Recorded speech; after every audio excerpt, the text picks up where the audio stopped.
Sirkuit Mandalika Lombok Tengah diketahui masih memegang lisensi B. Sementara untuk menggelar balapan MotoGP, sirkuit Mandalika mesti memegang lisensi A. Lantas bagaimana progresnya saat ini untuk menuju grade A? Untuk mengetahui informasi lebih lengkapnya terkait hal ini, saat ini kami sudah tersambung dengan jurnalis dari Warta Kota Live, ada Rafsan Zani di sana. Halo, Rafsan Zani. Halo, selamat siang rekan Firda. Ya. Bisa dijelaskan Rafsan Zani terkait bagaimana kondisi terkini untuk perkembangan sirkuit Mandalika menyambut MotoGP? Ya, terima kasih rekan Siska. Ya, memang seperti yang diketahui bersama bahwa dalam penyelenggaraan Superbike WSBK kemarin, beberapa waktu lalu, sirkuit Mandalika memang masih memegang grade B. Dan untuk menggelar event sekelas MotoGP, sirkuit Mandalika harus memegang lisensi grade A.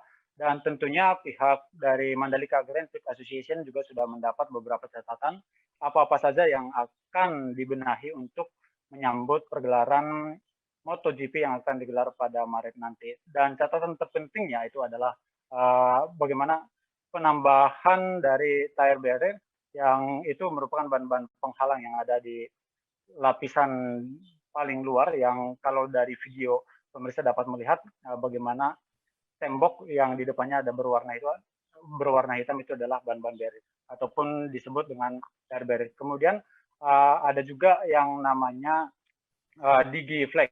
Dan untuk digi flag ini sendiri akan datang tanggal 25 nanti mendatang ataupun besok maksud saya ke sirkuit Mandalika ini dan akan langsung dipasang.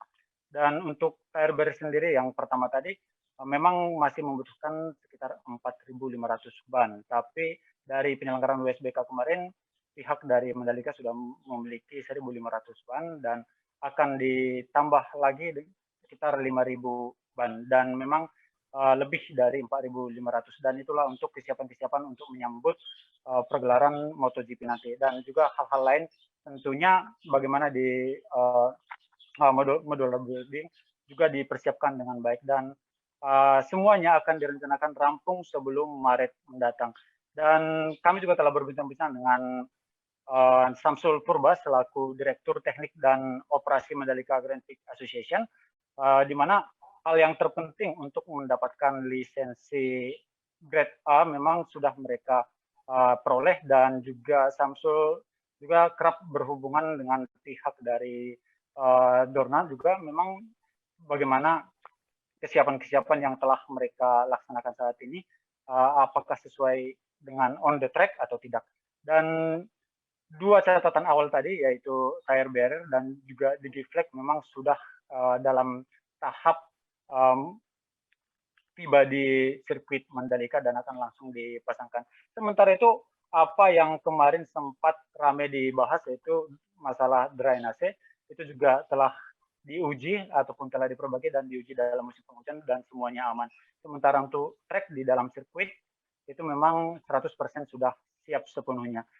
Sementara itu progres lain yang akan menyusul yaitu pemasangan seperti CCTV juga itu juga sudah memang sudah terkoneksi dengan baik. Kemudian ada juga race control, kemudian ada juga frekuensi radio yang dimana frekuensi radio ini kalau dalam ajang MotoGP nantinya akan dikoordinasikan juga dengan pihak Dorna tentunya karena akan menyiarkan juga ke seluruh dunia. Begitu juga dengan koordinasi jaringan-jaringan yang mungkin nantinya akan ditingkatkan ataupun disesuaikan lagi oleh pihak Dorna, yaitu bagaimana agar tidak terjadi hal-hal yang dapat mengganggu jaringan di lokal maupun di luar seperti itu. Dan juga ada juga memang tambahan lain yang untuk perkembangan di luar dari sirkuit, di mana perkembangan di luar dari sirkuit itu memang program dari pemerintah juga untuk mendukung penyelenggaraan dari MotoGP ini, di mana pelebaran jalan dan pelebaran jalan ini juga memang dalam proses yang sangat baik dan ditargetkan juga akan selesai sebelum MotoGP Maret digelar. Jadi seperti itu, rekan Firda. Dan tambahannya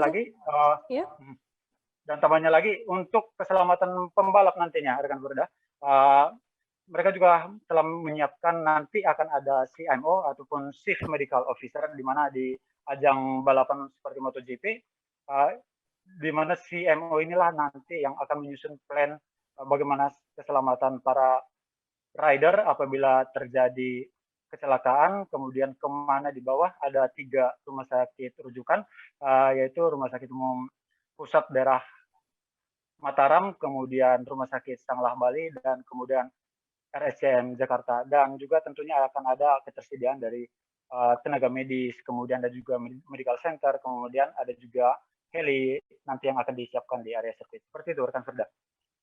Lantas Pak, komentar dari para warga sendiri terkait penyambutan MotoGP nanti? Ya, rekan Firda, dapat saya sampaikan di mana setelah kami tiba sejak Sabtu lalu, kami ini langsung memang berbincang-bincang dengan beberapa warga yang ada di luar dari area sirkuit maupun yang warga dari Lombok Tengah ini.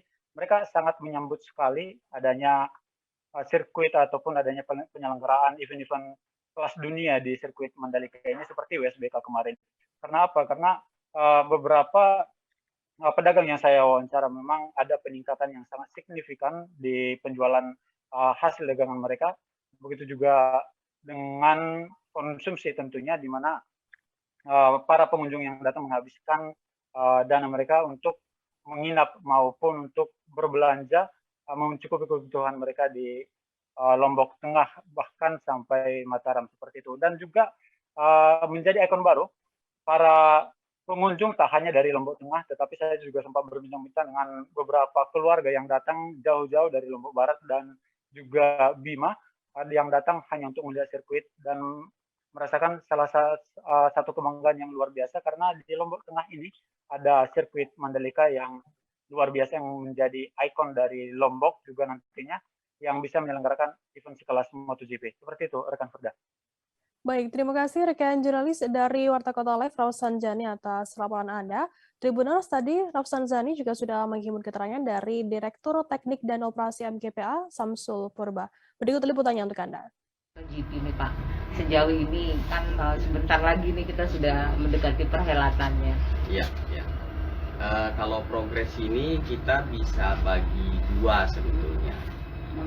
Progres penyiapan sirkuitnya sendiri dan fasilitas pendukungnya, dan progres dari luar yang disiapkan oleh pemerintah untuk mendukung perhelatan kita. Nah, kalau untuk di dalam sendiri kita bicara track, kemudian paddock, kita bicara tribun dan pit building dan race control. Nah, kalau kita bicara tracknya sendiri, waktu kita WSBK kita itu masih grade B. Nah, untuk MotoGP ini kita harus tingkatkan menjadi grade A. Nah, perbedaannya di mana ada beberapa tambahan ataupun melengkapi yang namanya ban-ban yang seperti itu ataupun tire barrier. Nah, sekarang lagi kita kerjakan, insya Allah bisa kita selesaikan dalam waktu dekat. Kemudian ada namanya pemasangan digi flag ataupun digital flag untuk marshal, sehingga nanti tidak semerta-merta marshal pegang bendera, semua bisa dikendalikan dari race control building. Itu juga sudah on the way, settingannya sudah oke, sehingga kita rencanakan di tanggal 5 Februari itu sudah terpasang semua. Nah, itulah dari sisi track. Dan kemarin ada sedikit masukan terkait drainase, itu juga sudah kita selesaikan semua. Sebulan ini sudah kita uji coba musim-musim hujan seperti ini, kita lihat sudah tidak ada lagi masalah dengan drainase. Sehingga kalau dari sisi track di dalam ya bisa dikatakan hampir tidak ada masalah. Nah, kemudian race control yang tadi nah itu radio semua sudah terpasang, televisinya sudah terpasang, CCTV semua sudah terkoneksi dengan baik. Waktu SPK sudah kita uji. Nah, cuman sekarang ada penambahan beberapa radio. Nah, izin frekuensi radionya juga sudah kami dapat dari Kominfo, sehingga Terima kasih sudah nonton. Jangan lupa like, subscribe, dan share ya.